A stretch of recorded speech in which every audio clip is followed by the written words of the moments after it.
Hey guys, here I'm again, Barry with Barry's 8-Track and Classic Car Radio Repair.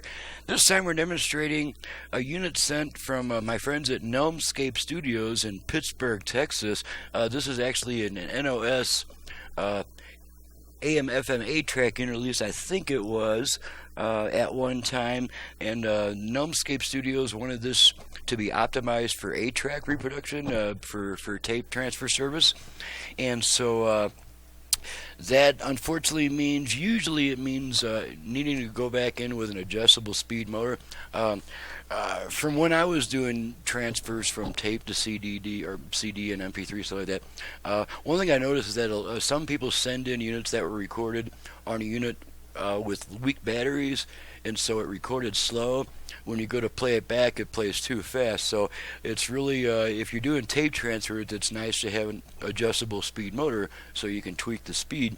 And then also the original preamps are a little bit dull sounding compared to the one that I build, so I went ahead and replaced the original preamp with that too. So this is now just an 8-track player. It's no longer a radio. It's been completely optimized for 8-track reproduction, and that meant removing everything that got into the way of that. So let's go ahead and test it out.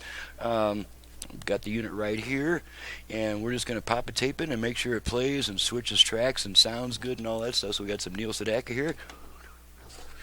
Hold my hand, I'm a prehistoric man. I go 8. Like a barrel of donkeys on an abba-dabba honey. I was lonely, couldn't sleep at night.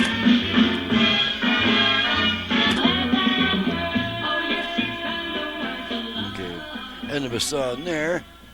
Check our head adjustment. No crosstalk, that's cool.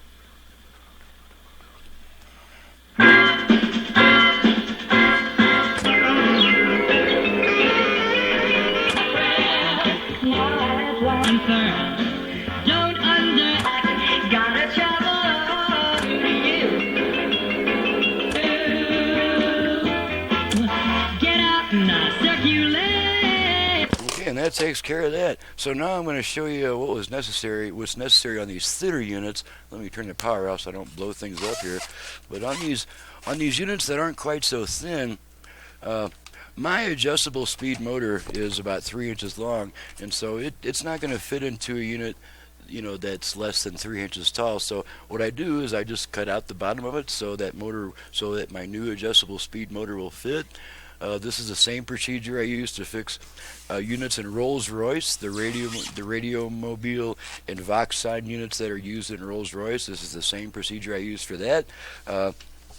Naturally, I make sure that the customer has clearance below the radio before I accept his money, to do the job and install the new motor.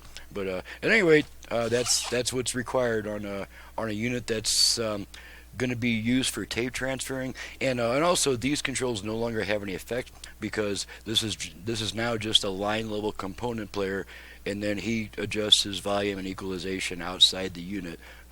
So that takes care of that. So.